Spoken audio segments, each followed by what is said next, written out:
Righty-ho! Hello folks, of course, 9 o'clock Sunday night UK time. It can mean only one thing. It's time for that bearded bugger. Hello. How you been doing? I see the chat is full. I need to open up some windows. I need to open up the question doc as well. Mel, what are you doing?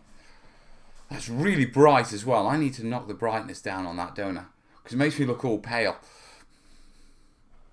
Right. We want the chat window as well, so I can see you Facebookers and Twitchers. What was that? Buzzing. Right. Delete last week's questions. Open the response. And it is open. The question doc is open. Hey, I see loads of you are chatting. Just a reminder, if you were in on the Kickstarter, you've got till the end of the month to complete your backer kit surveys. So if you haven't given us your name and address and shipping details and that sort of stuff, you need to go and have a look at Kickstarter. There's an update on there for you. Okay, 95% of people have done it. It's the last 5%, but if we don't get these details before it shuts, what it means is there'll be a delay. There could be a delay in getting your actual stuff to you when it's at the book's actually published. Okay, because we need your shipping details. So if you haven't done that yet, you've got till the end of September to be absolutely sure that there's no problems, and then we'll be shutting the pledge manager there, and then we'll have to pick up the odd ones after that. Okay, so also if you want to jump on and get the book and you missed the Kickstarter, you've got 10 days to do so. Okay, and then you'll get on the first print run. After that, you'll have to wait until it goes into distribution and into retail, and you'll have to wait till you see it online somewhere, or in a shop, and actually buy it normally. Yeah, so that's my public service announcement done. Oh, that's better. Right. People are chatting. I see all the users. Yeah, people saying they've done it.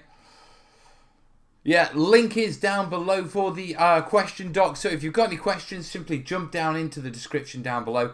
Click the link. You don't need to be logged in or anything. Just click the link. It'll take you to a Google form. Just enter your screen name, enter what platform you're on, whether you're on YouTube, Twitch or Facebook, and then let me know your question in the little text box, and we'll pick those up in about 10 minutes.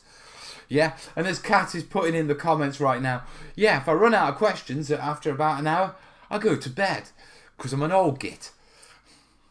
Feeling old. I made this pledge. I don't know if it's a stupid thing to do, to be truthful. Not beardy for long, judging by Kerry's post on Facebook. Oh, yes. Let me explain the beard.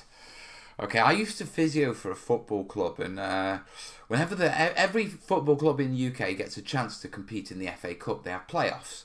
And then what typically happens is all the amateur clubs get knocked out, and then you end up with professional clubs playing in the football club, which is a bit like our World Series, our Super Bowl, for the football in the UK. I was working at a club, and actually they had a really good run. And they got, the final match, they got within one goal of actually being in the FA Cup, which is quite an achievement. Yeah, but during the run, the manager used to never cut his hair until the run was over, the run for the cup. And I've decided to adopt the same principle with my beard. Basically, I stopped shaving because I stopped doing the videos for a little while I was finishing the book. And I decided, you know what, I'm going to keep it until the book's done. So it's with me for a couple of weeks. Yeah, Kerry keeps... We've had a little bit of a domestic, to be truthful, over the beard. Yeah. Last night, it was like... She was like, can I just for minute? And I'm like, no. I've never been in for this hair dyeing stuff yet. I know I've got my grey bits. That's me. I ain't dyeing them. You know what I mean? And Kez was like... we had quite a bit of a tiff over it, to be truthful, over my grey beard. But I stuck to my guns. I said, right, you can't dye it straight away because I've got to wear it until the book's done. But once the book's done and it's been shaved off, you can dye it because I'm shaving it straight off afterwards. Cat Switch saying the actual boss. I don't believe so. The foot may have been put down, but the beard's still here. Dye it orange for for Halloween. Evening Mel, me and Charlotte are loving the new beard. I do like it. Viking season is over, so I'm in the hobby room making terrain and painting minis on the weekend.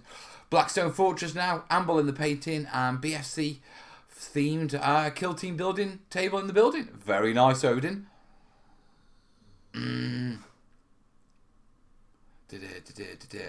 People are talking coffee. I do like coffee. Right, are the questions coming? Have you got questions for me? I've got one. Come on then. Crusading Templar says, keep the beard, Mel. It's the only thing that's really, truly yours when you're married.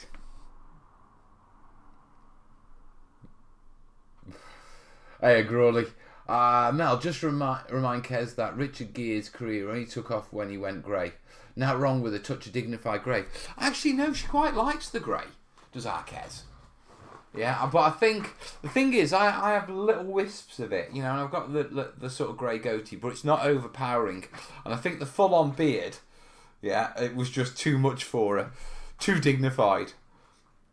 It does make me look old. I do feel old, actually. I feel old. I feel old with the book. The book's been a lot of work. A lot more work than I expected. Probably because I've probably done a book and a half. Yeah, because half the stuff I've redone. I've rewritten stuff, rebuilt stuff because it wasn't good enough or I didn't think it was good enough. It's coming to an end. I can see I'm down to, I think, after this week I'm down to 10 bases. Yeah, which isn't actually that many with what I've got to build. So I'm quite pleased with that. Still working on a 4mm scale coal mine. 4mm scale? I didn't know there were any systems in 4mm, or is it just a model, what do you call it?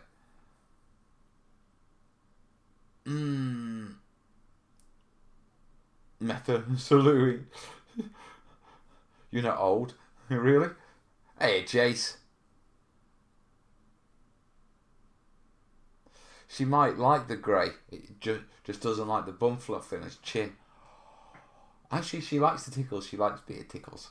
But that's enough information for you lot. I'm not going any more detail from there. But beard tickles to the neck. Ladies like that, I found. When it's soft. I'm going no further than that, folks. If I had a beard, my wife would not have anything to do with me. Bonuses? Left, right, centre? I'm going to get in trouble here. I'm in a good mood, to be perfectly honest. Like I say, I've been pulling pretty typical 18-hour days, yeah, between the studio and the book. I haven't had time to focus on the channel. I know it's hurting the channel, and I've accepted that, and I know I'm coming back, and me and Jace have actually been talking big plans to actually get me back with a boom, if you know what I mean. Yeah, also, Jace hasn't checked his PayPal.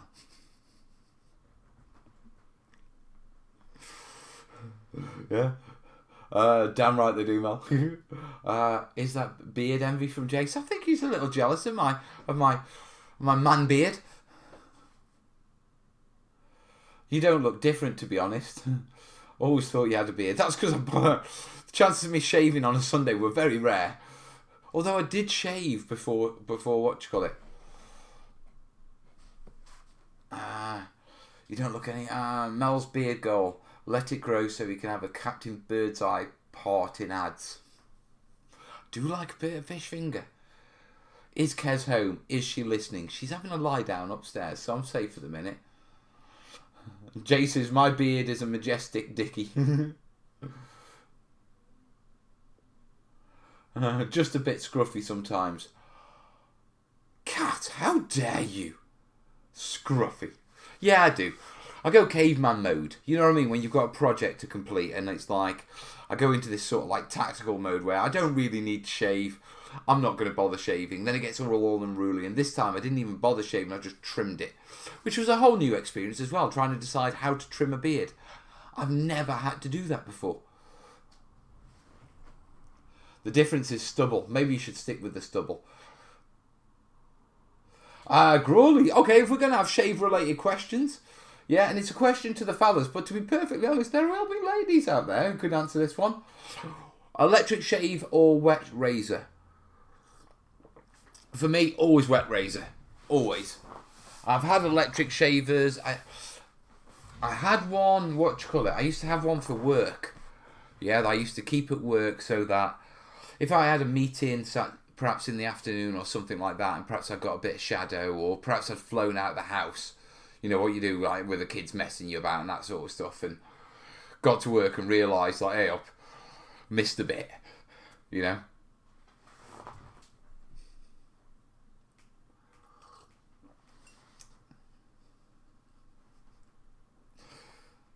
Sorry, you don't know, yeah, but you know how many times Jace has made me cry, you know, with support and stuff. Revenge is sweet.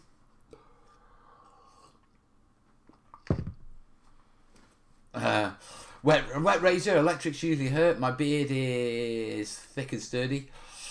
Jez is saying I only shave with axes.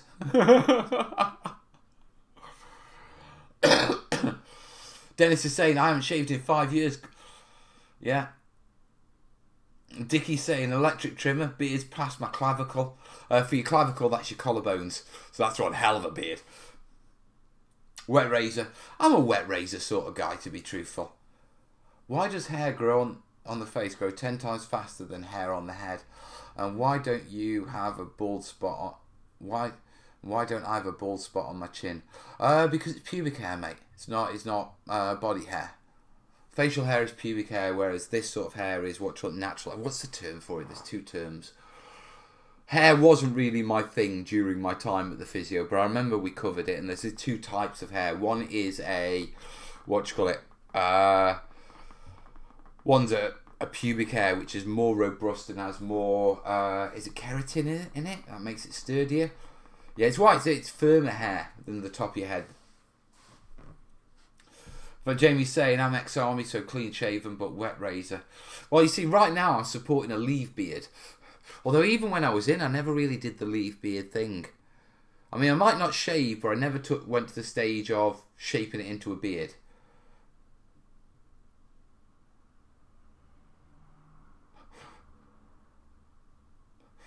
Right, I'm not reading that one out, Cat. You're vicious. I made Jace dry. I got Jace. Just a little payback for all his help during the Kickstarter. Because if you remember that during the Kickstarter, yeah, Jace wasn't actually part of the project, but he shoehorned himself in and made himself indispensable. So thank you, buddy. Yeah, I was expecting you to see it this morning and not and you know, when you check your emails and that sort of stuff, not wait till 9 o'clock. So go check your emails, bud. Phone call incoming, bud. Not answering it, Jace. No.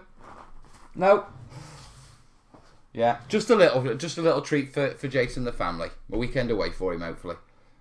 Thanks, buddy.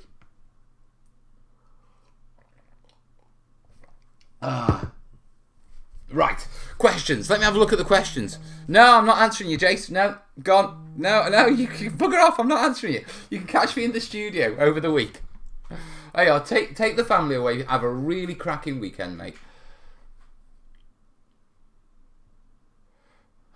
Only shave when told. Usually when we have arts testing. Arts? I'm assuming that's some chemical warfare, gas mask thing. I'm assuming it's military, because it's a 3-letter acronym. And the military love their 3-letter acronyms.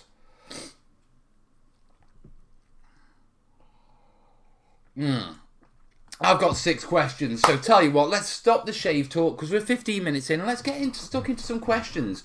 Now remember, yeah, we're sort of floating along on the channel, yeah, with the cool people here at the minute. So what I'm going to say is, if you've just got any general questions you want to ask me, within reason, you know what I mean? Within reason, yeah, fire them away and let's just have a bit of a natter, eh? Right.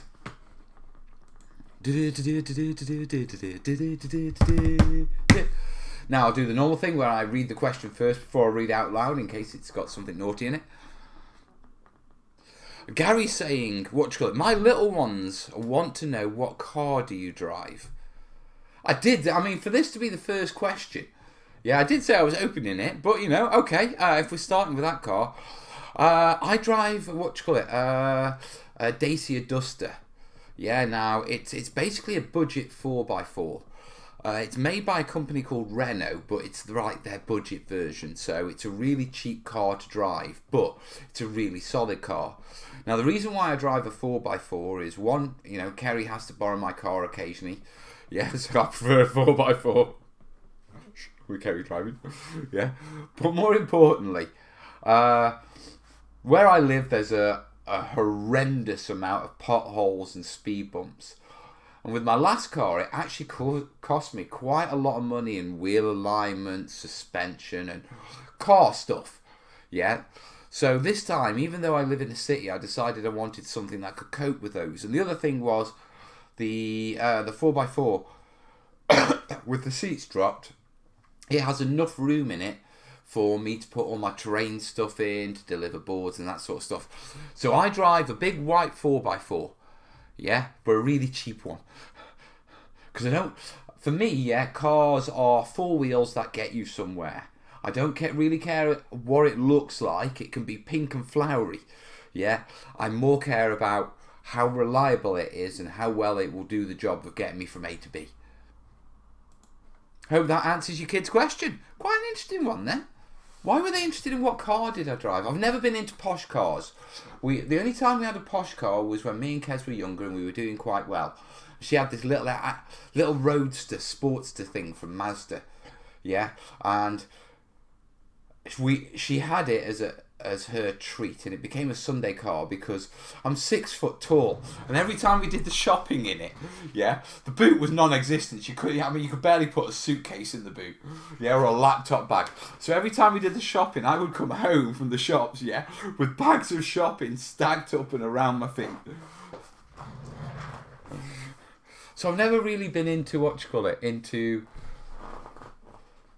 into posh cars. Now, if you really want to know what car I'd really like, I want a tank. See, I'm a qualified tank driver. I can drive what's called a 432. Yeah, it's on my license, and it's still on my license. And they're relatively, well, they're not cheap to buy. They're more expensive than the car I've got. But I can buy them. You can get them, and I can drive them, and you can enjoy, and I can have a terrain tank. Yeah, but that's the pipe dream, for when if I win the lottery, which is going to be a bit of a rarity on the fact that I don't play the lottery. Hey, chilling Wargamers, congratulations on ChillCon, guys. Nice one, Spud. Nice one, John. Yeah, hope it went well for you. I have seen I saw your little ending video. I haven't seen photos of the con. Yeah. Chilling Wargamers in the chat there. Awesome, guys. Been going for as long as me. Yeah, running ChillCon in Derby. Picture Mel in a tank in Stoke. You don't need to picture Mel in a tank. I can show you what Mel looks like in a tank. Dead easy. Okay. Well, I'll say dead easy. Let's try that.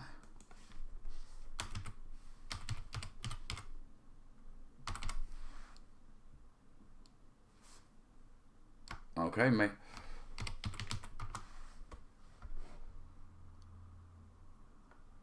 There you go. That'll do. There you go, folks. Right, I'm going to have to switch to editor. Right, where's editor mode? Oh, what are you doing? What are you doing? That's it. There you go.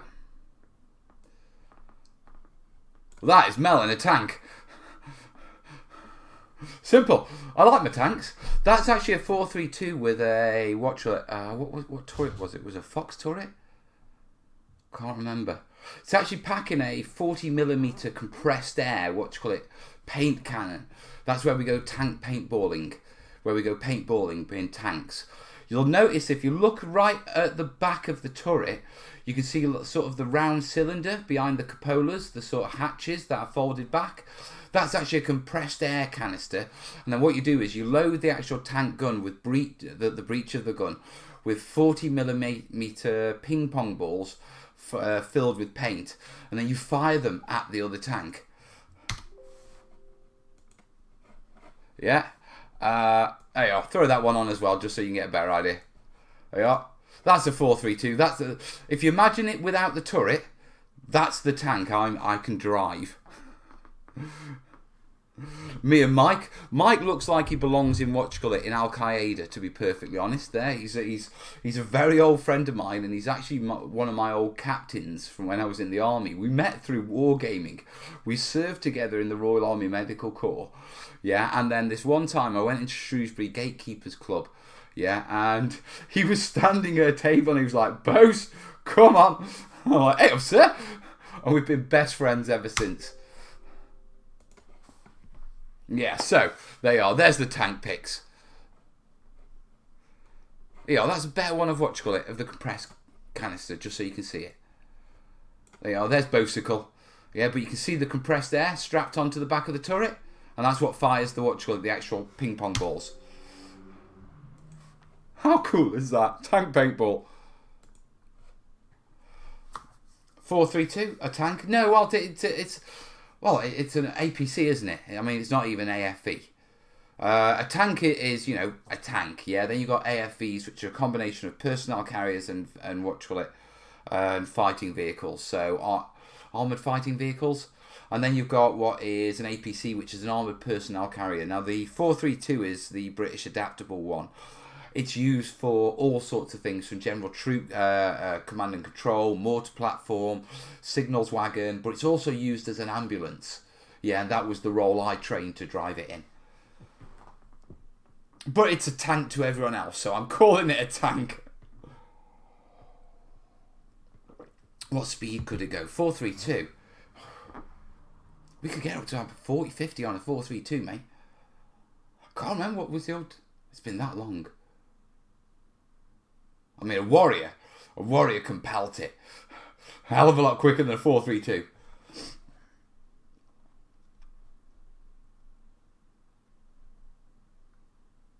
I would take the kids to school in a tank. I certainly would.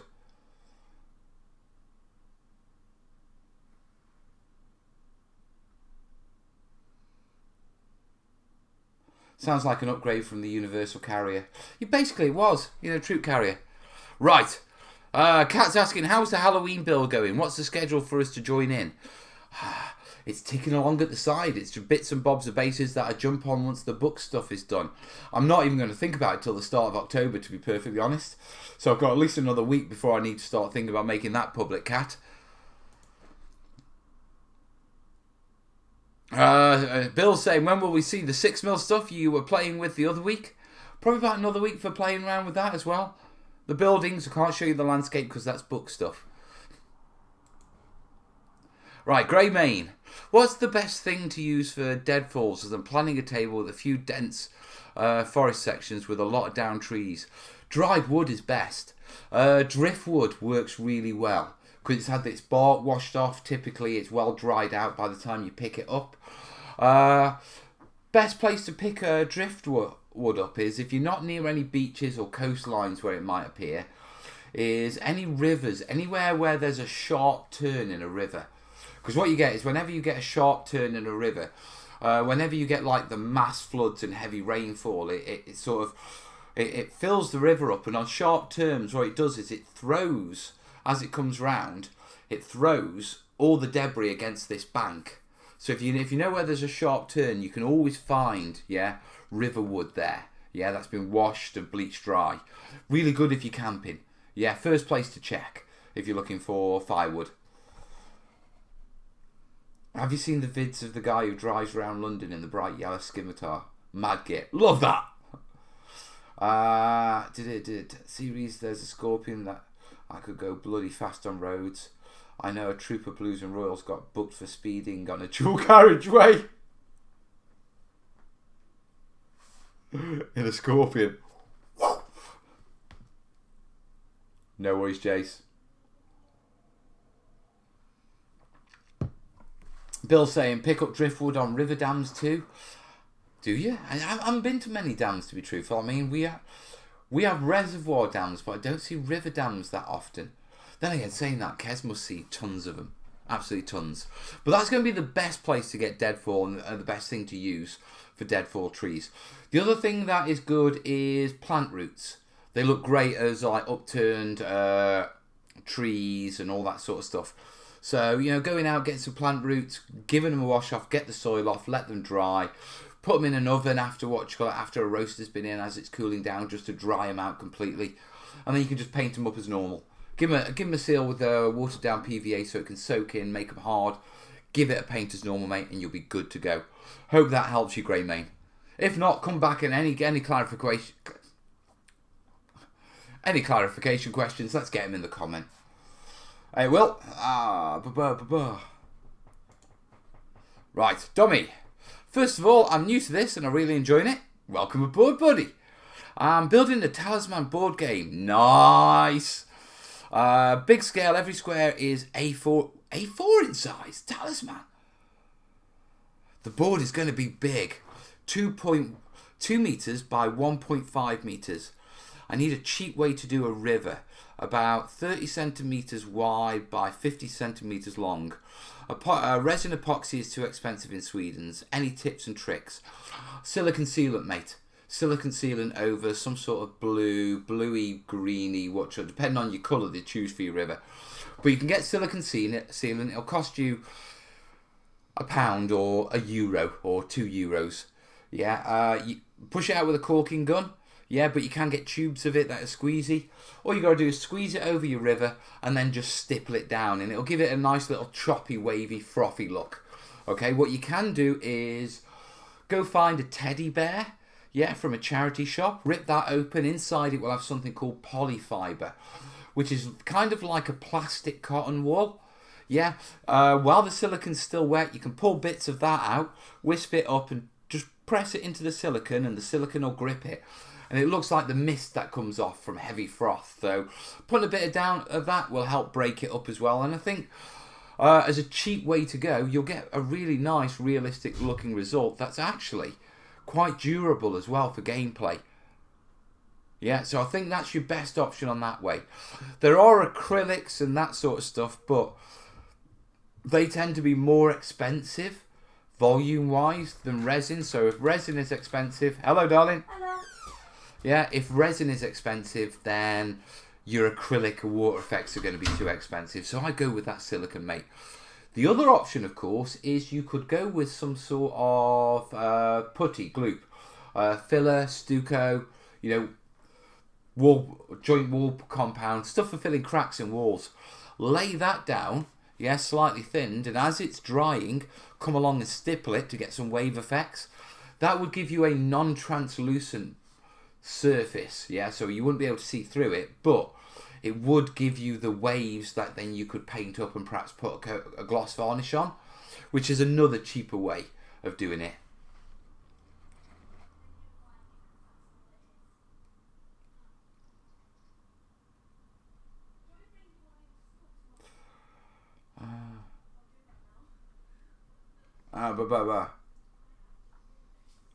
Beware of any restrictions taking materials from the ground. Good point. In the UK, it is illegal to take anything from a site SSSD, site of specific scientific in SSSI, site of specific scientific interest. It's illegal to take plants and cuttings from any national parks. After that, if it's just public ground, you're normally okay. All the parts of the teddy can be used. What do we use his eyes for? Hope there's no young children.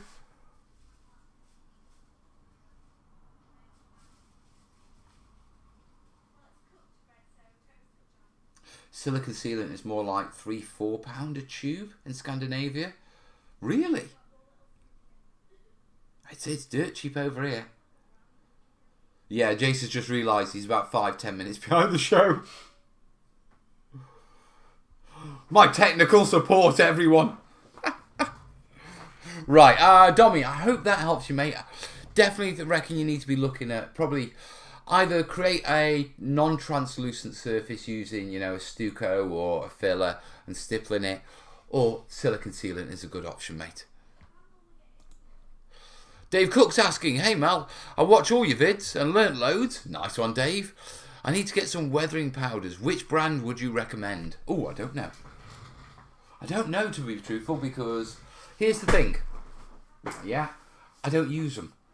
I've very rarely used weathering powders because I just prefer to do my work with acrylics. Now, weathering powders can be good for dust effects and stuff like that. Yeah. With regards to what brand to go for, I'm going to throw this one over to the terrainiacs, to be truthful. Because there'll be a lot. Weathering powders are far, because of the cost involved in weathering powders. You see, weathering powders are inert coloured powders, and they're called inert because it doesn't matter what you do with them, they don't change colour. Now, the reason for this is because there's specific types of minerals in different types of dirt, yeah, that give it that colour. And because of that, they tend to be quite expensive, yeah, because they have to be these minerals.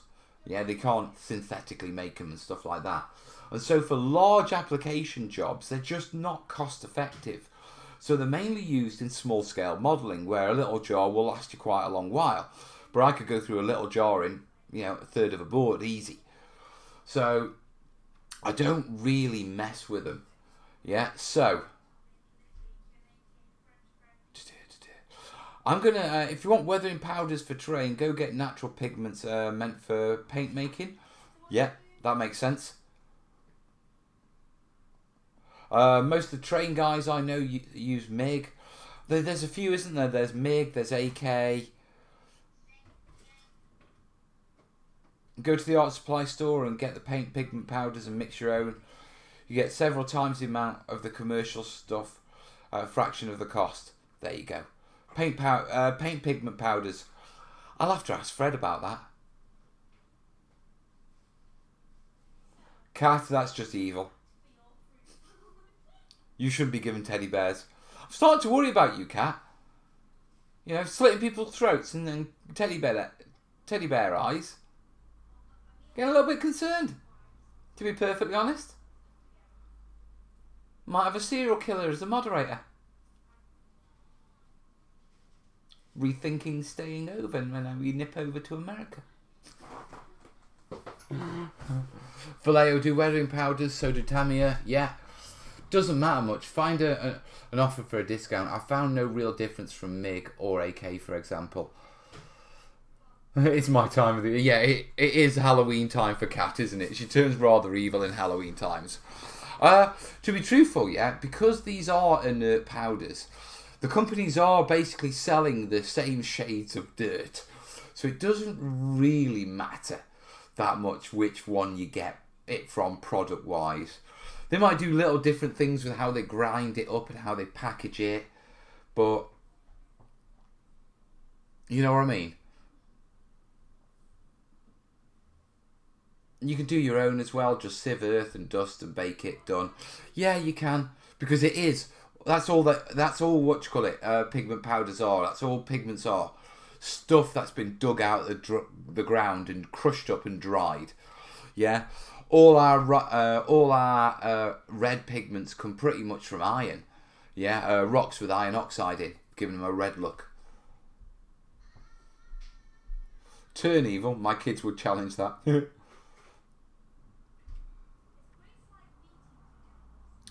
Odin say MIG, AK are mostly paint pigments too, just up priced hugely. It does happen, remember, it does happen in this hobby a lot that products which are actually quite cheap, yeah, get upmarked for modelling purposes. There's one happens in every industry. It's not just the modelling industry. It happens in the tattoo industry as well. Yeah, as everyone will know, my wife, used to be a tattooist, and tattooists, what they do is they use these little plastic pots, yeah, for their ink. Yeah, for a couple of drops of ink, these pots hold, and they're tiny, tiny little thing. And they're actually, they're actually they're bolt covers. Yeah, plastic covers for putting on bolts on medical machinery, for sterile machinery in medicine. Yeah, and that's what they're manufactured for. And when Kez started tattooing, you could get a sack, about that high for a couple of pounds. That would last you years. Yeah. And then once the company found out that it was all the tattooists buying these sacks, yeah, more than the medical machine makers were, yeah, all of a sudden they came in sacks this big.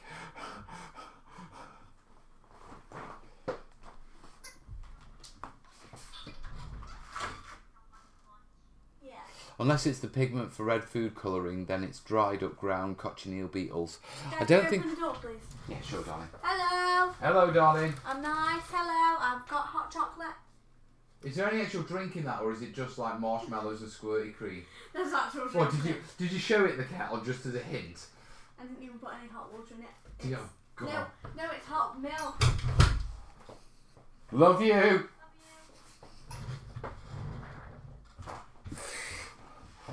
Made myself a hot chocolate, yeah?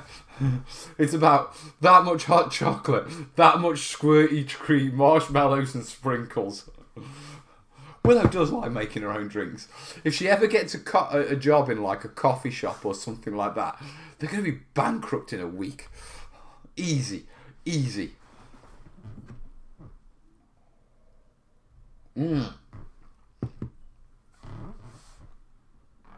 I saw the same thing in construction. Put marine on the label and it tripled the price even though it was the same product.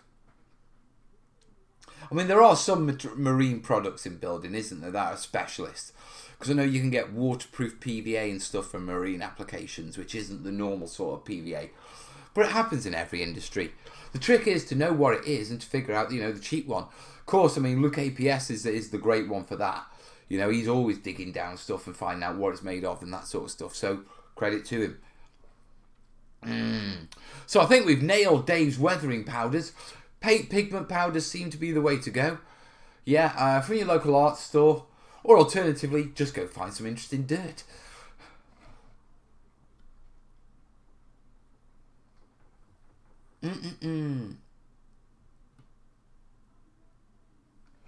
Right, next question. 7 of 8. Warning you. Glenn's asking, hey Mal, what's the easiest way of creating large areas of checker plate, diamond plate, steel flooring? Alternatively, any other spaceship flooring ideas would be welcome. Right, diamond plate, all that sort of stuff, you really want textured plasticard. Okay, Will Scenics, Evergreen and Plastruct all do A4 sheets of, I know Will Scenics are smaller, but I think they do some large sheets, yeah, of different moulded surfaces that will fit all of those. All you got to do is get them, cut them with a sharp knife, glue them down, spray prime them, yeah, and then you're good to go. But you want to be looking at either, check out Will Scenics for small bits, that's good for bases, to be truthful. My old Imperial Guard, I used to use Will Scenic stuff to base those. Yeah, they had a lovely cracked earth, texture cracked ground one. Yeah, and then the other two are Plastruct and Evergreen Plastics. Go check them out. Check out their textured A4 plastic sheeting. You'll find what you're looking for there. If you're looking for a cheaper option, here's the boy. Hello, dude. Hello. Yeah, if you're looking for a cheaper option, then you've got what's the cheaper option? Have a look for what you call it, wallpaper. You can textured wallpaper. You can sometimes find some nice designs with that you can cut, glue down, spray prime, and do much the same. Nate's first time watcher? Welcome aboard, buddy. Slater Plasticard. Slater Plastic. Never heard of them. Let's go check those guys out. Slater Plasticard.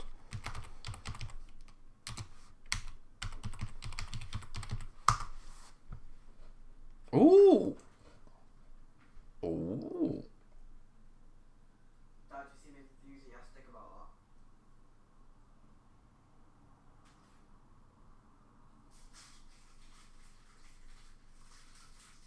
that. Yeah, where are the products?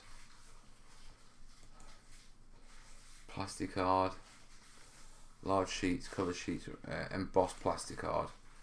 Red brick, dress stone, rooftop. Oh yeah, I'm saving this one. This is going in my stores. Thank you. Gonna have to order some of this and check it. In fact, I've already got it here. I've got it in my stores already, Slater's Plasticard. There you go. I should look in my stores folder more often. Sorry, Slater's are a model railway company. It doesn't really matter. It's a landscaping modelling company. Or buy textured rollers from Green Stuff World and use it on Daz or Milliput. Viable, depending on whether they've got the right sort of rollers and the expanse of what sort of areas. Small areas, yeah, but large areas, you're going to start having problems. Awesome textures on cheap plastic plates. Yes, those for barbecue. You can get 10 plates for €1 here. No need for special sheets. That's nice. Hello, son. Hello. How are you doing? What are you doing? I'm doing all right, mate. I'm doing all right. Are you all ready for school tomorrow? Yeah. Yeah, uniform, homework done, squared away. Yeah. All right, good lad. I don't have any homework until Wednesday. No homework till Wednesday. Well, you got to start revising soon, son, because it's getting serious. Go on then, lad. Love you, lad. Jay says hi.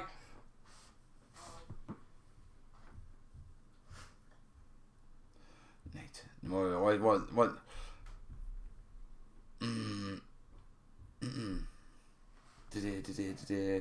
Yeah, I'm not doing many builds at the minute because, like I say, I am focusing quite heavily on the book stuff. I just want it done and dusted now, to be perfectly honest. It's dragging on a little bit longer than I expected it to because I'm trying to do the best job I can. Yeah, and like I say, well, let's get it ticked off. I'm really itching to get into some really big builds. Yeah, so there's a good chance that when we get back into doing the normal stuff, the smaller tutorial stuff won't kick off straight away. I want to get into the big lava sci-fi build, I want to get into the Stalingrad build, and I want to get into my Burma build, which are three. Well, one's my big Burma build project, and the other two are going to be like a bit like High Peak Pass 2x2 feature builds. So we need to get that done. The castle's coming. Oh yeah. Me and Jace have plans for ramping things up. Right, question 8 of 9. Georgia is asking, I'm using knock leaves for trees, but they are expensive. Anywhere on where to source a cheaper alternative? Flocking is too big. I'm in the US. There's tons of alternative leaves. Most of the scenic manufacturers do leaf scatter. You've got laser cut paper leaves. You could go with, to be truthful, you can just go out and you can do dried leaves, soak them in paint, crush them up to make leaf scatter. You've got silver birch seeds. They can be used for quite nice broad leaves.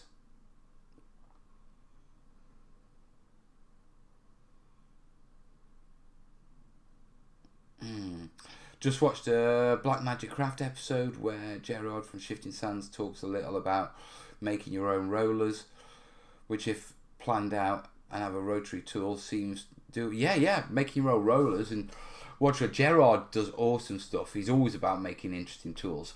I've got a few of his tools in the studio, but I've never had a chance to use them because they're designed to work with a Proxon cutter, and I don't have a Proxon. I use a hot wire foam factory one because it has a longer cutting wire. See, the issue with the Proxon for me is the Proxon's brilliant for buildings and precision cutting, but it doesn't have the cut depth to be able to do slopes, that are playable in 2-inch foam, because essentially you need to do, just over a 6-inch cut on a 2-inch foam to put it at a 30 degree to make it playable, and the Proxon just can't do that. And so I've never really gone down that route, but I have the tools, and I'm going to have to get one at some point so I can have a play with the tools. Yeah, Jimmy's saying that with regards to the leaf scatter, craft shops do punches that create tons of paper card leaves. They do. Green Stuff World has the leaf punches. Yeah.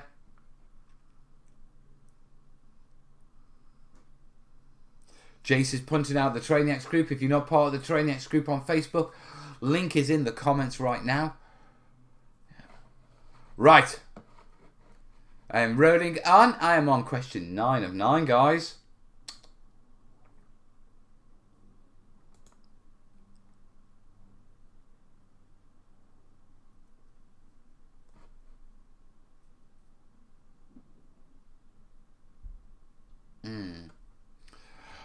Barzotech 2. When making trees out of clay, what kind of wire is good for providing the basic structure? Any sort of wire can be used as long as it's sturdy enough. You know, I mean, I've seen trees made out of recycled coat hangers. I generally use what's called floral stem wire. Yeah, which are thin green wires about a foot long in various thicknesses. And what they're used by florists, and they're used basically for putting into floral foam. Yeah, putting stems next to it and then gently wrapping round so they hold the stem, but they're green so they blend in. But generally you pay a couple of quid and you get a big sort of like collection, like a rod of perhaps like 100 of them all taped together. And you can just make your trees out of that, mate. They work great. So have a look for floral stem wires. Yeah, and then you'll be absolutely fine.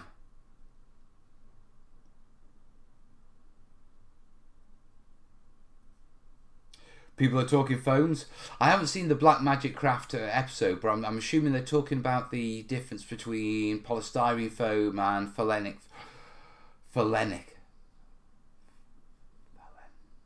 Yeah, phalenic foam. I've talked about this in the past. You know, the floral foam, the bouncy stuff.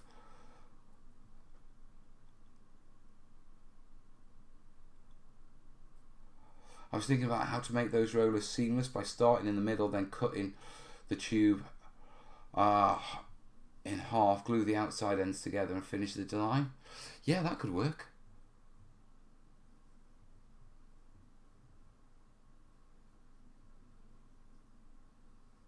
Did you get the tip about the short pencil and why he uses it? No.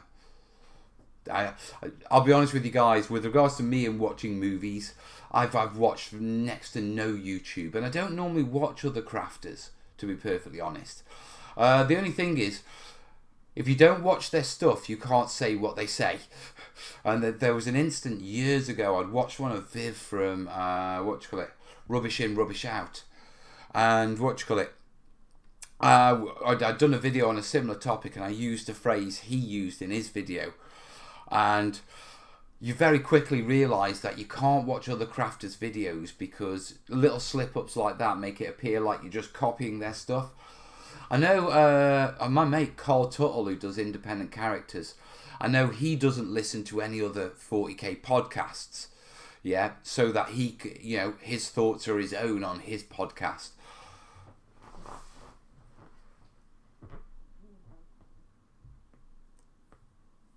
Mel. No, it was good foam, but what you get in the UK holds marks much better than our stuff. Really? I mean, I've worked with American stuff, and I mean, there's difference in foam, but I've worked with foam at Adepticon, and it holds marks perfectly fine.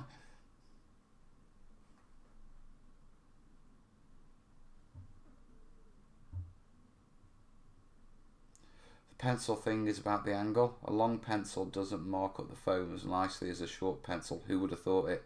Well, that's because I'm imagining that's because much like a cutting blade, the further the pencil goes in, the more resistance to the engraving there is, and the more chance there is of tearing.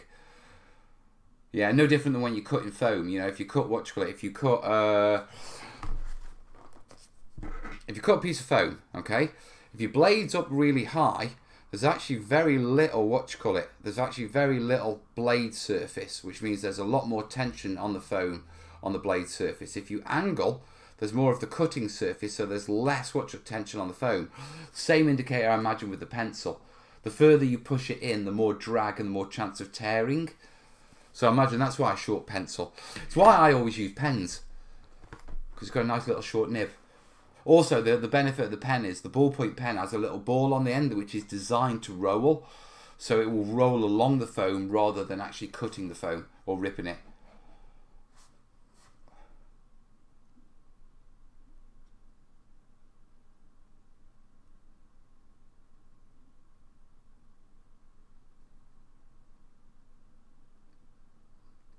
The type of foam we have in the States has more of a spring to it and isn't super great for push carving. Really? I did alright with those pieces I had when I was in Adepticon.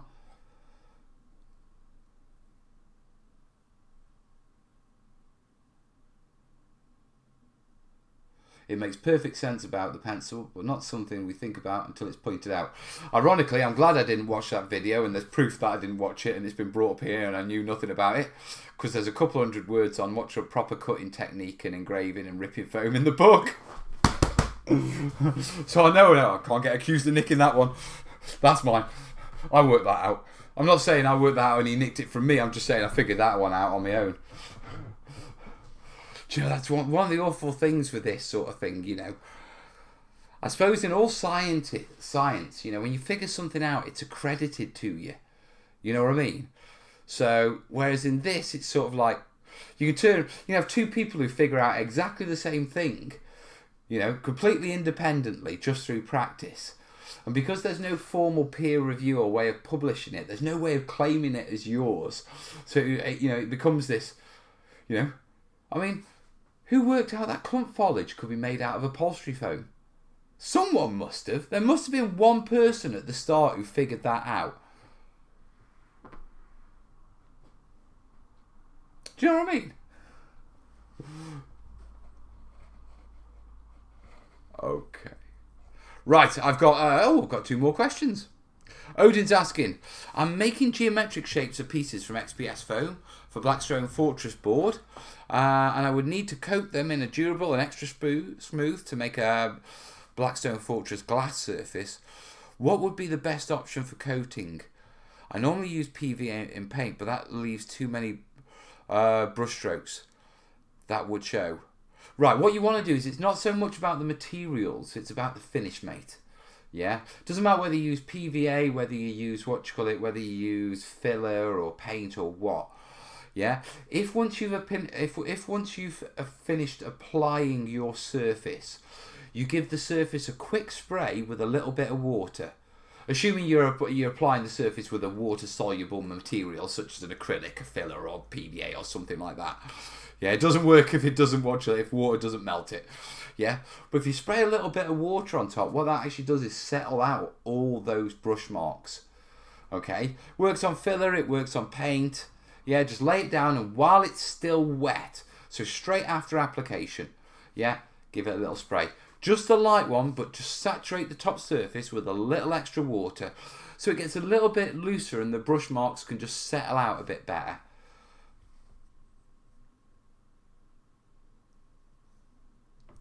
Mel, Gerard does several layers of engravings into the foam. The US stuff can't handle it that well. That was the issue.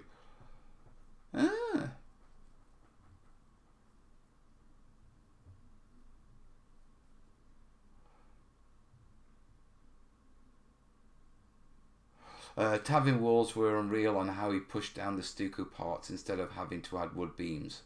Right, so I'm guessing what he did is he ran a blade down it. Yeah, separating the two sides of foam so you can push down one side cleanly without dragging the other side down. That's in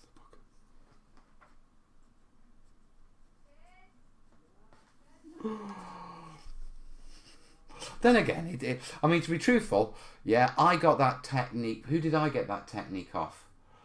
Oh, it wasn't the Crafting Muse. It was another female crafter. What was she called? She did a great spawning pool, and it was the first time I saw that technique. Yeah, and she basically got the blade and just ran it round stones so she could push them and indent them in. Who was that? No knives, just a pencil. Really? He didn't separate the foam and pushed it down. Interesting.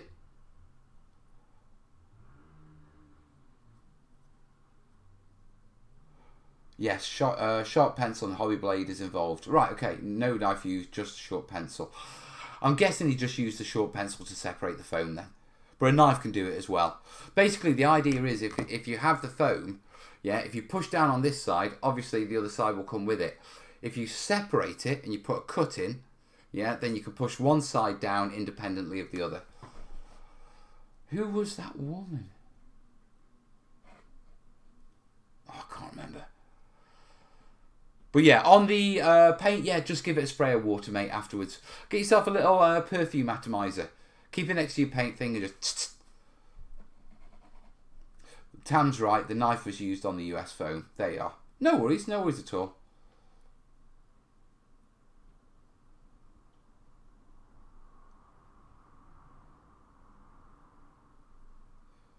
Mel, you really do need to watch the vids. I've got a rule where I don't tan. I should, but it's I don't know.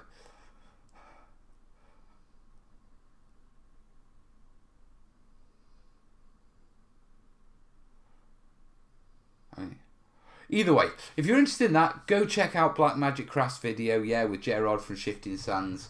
Yeah, if you want more information, sounds like it's in the book as well anyway, so if you've backed the book, you'll be getting it anyway. Right, question from Dylan Pig.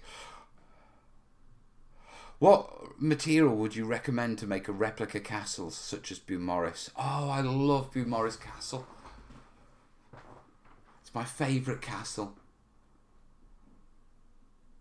The Beaumaris Castle sits on the Isle of Anglesey, and it's about 7 miles from where I used to live in a town called Amlwch. Yeah, spelled AMLWCH. So Amlwch. Well, I lived in Amlwch for a while, and then we moved up to Bull Bay. Then we moved over towards a reservoir called Llanelwy.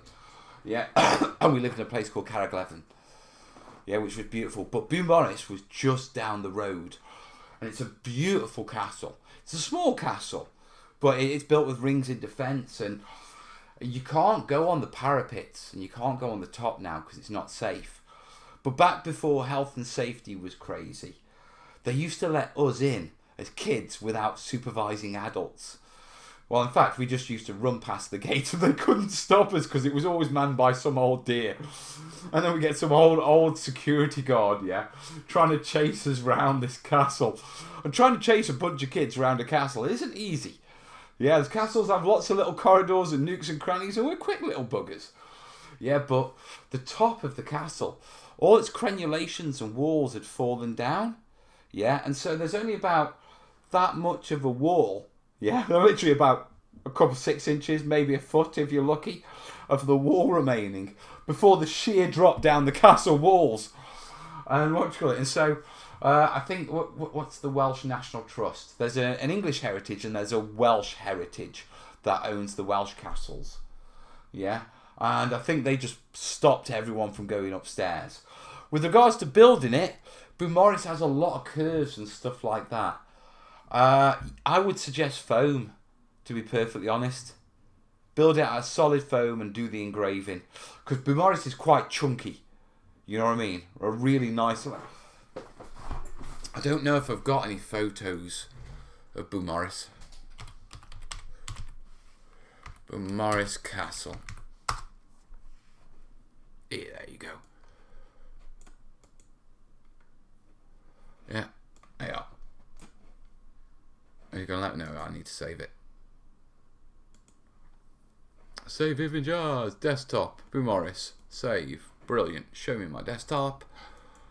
Wrong desktop. Draw that back in. Right, so this is Beaumaris Castle. Yeah. And if you look, it was actually, at the time, yeah, it was actually connected to the coast. Yeah, and at the back of the castle was essentially, the back of the castle was a port where they could be resupplied by sea. Yeah, now if you look at the walls, you can see how all the walls, at the top of the walls, they're basically flat, if you know what I mean. Yeah, there's no sort of walls left. Those are the ramparts we used to run across as kids. And if you look at the very back, yeah, if you see the keep at the back, you can see like a thick wall that sort of runs through the middle of it, yeah, which isn't a passageway or anything, but we used to jump off one wall onto that wall, run across it, and then scramble up the wall aside. So we're probably the reason, yeah, why it got blocked off to the public. Was this castle also painted white originally? Quite possibly. Quite possibly.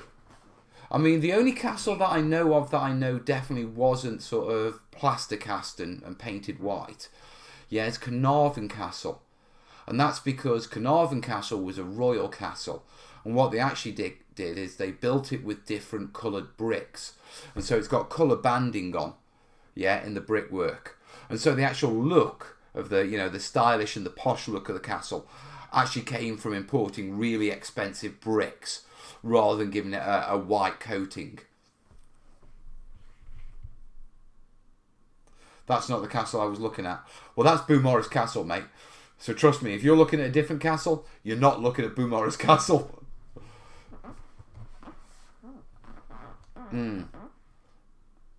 Terrain Wench, that was us.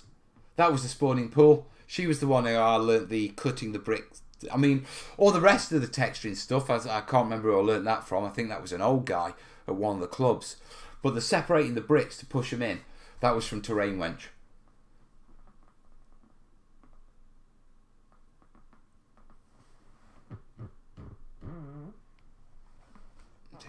Right, questions. So yeah, I would go for foam, to be truthful. There's a lot of engraving, there's a lot of big bulky towers, and you won't be building a ruined piece. You know what I mean? I love that castle. Look at the green of the water there.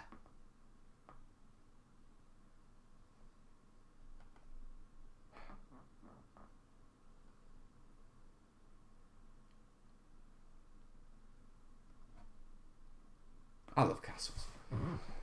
Right, getting distracted. It looks like I'm on my last question. And I'm going to call it, so I'm going to knock the questions off now. You had your chance. Clippity clop, clippity clop, clippity clop. I was looking at Morris Castle. It was built in 1963. Definitely. Let's have a look at Morris Castle before we do this next question. I want to see how different.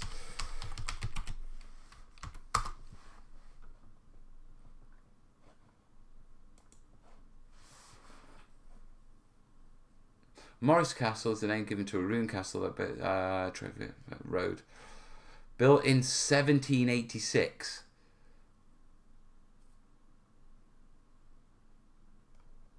Oh, that's just like a little keep, isn't it?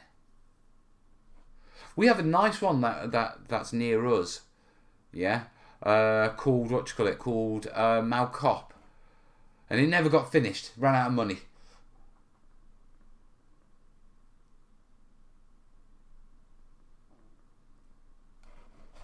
Right, final question. Hey Mel, thanks for the last answer. I'm having trouble sealing my mat with PVA spray. I've either just had my spray not be able to come out of the can, or when it comes out it seems not to seal it enough as it flakes. Any ideas on what I could be doing wrong? Right, little concerned here, mate, because you're saying, what do you call it? Having trouble sealing my mat with PVA spray. Spray may not come out of the can. PVA spray doesn't come from a can. Typically you put it in a water squirter. Now typically the reason that it doesn't come out is because it's too thick. So you need to thin it down, add some flow aid, and once it's thinned and flowed enough, it will spray out. Another little tip is, you know, with your squirty bottle, cut the last sort of inch off the bottom of the tube. Yeah, so it actually doesn't sit at the bottom of the bottle. When you thin down, watered down PVA, quite often it develops a thick sludge at the bottom. And if this gets sucked up, it'll block your mechanism. Yeah, so keeping it above the sludge, make sure that you don't pull that sludge in. Flaking, as it flakes a lot. And you see, with you saying flaking, yeah, that tends to suggest that some bits are sealed in patches, and then as the mat moves, it's breaking off. Do me a favour, mate. This is quite an interesting one. Email me, theterraintutor@gmail.com. Send me some photos, or alternatively, jump on the Facebook group and post some pictures on the Facebook group, yeah? It's the Terrain Tutors Terrainiacs. The link is down below in the description. Jump on there, post it there, and let's have a look, because I'm getting a bit confused and I don't know what advice to give you, mate. Boz, I think the sludge could be a problem. Yeah, that can be a problem. The other thing that you've got to remember is if you squirt in watered PVA, make sure that after you finish the application, you take the head off, you put the tube into just fresh water, and you flush it through. Otherwise, you're going to have thin PVA in the actual spray mechanism, and when that dries, it's going to fix the spray mechanism so it won't actually spray anymore. So always take at the end, yeah, take it out, put it in like a cup of water, give it a couple of sprays till it's spraying nice and clear and there's no PVA in it. Yeah, and then drop it back in. It'll be perfectly fine. Other one is drop a marble in your bottle. It's a good agitator. You know what I mean? For breaking up the sludge. Bill's saying, cut 2 inch off the pickup tube. One of the best tips Mel ever gave me. That's what I'm here for.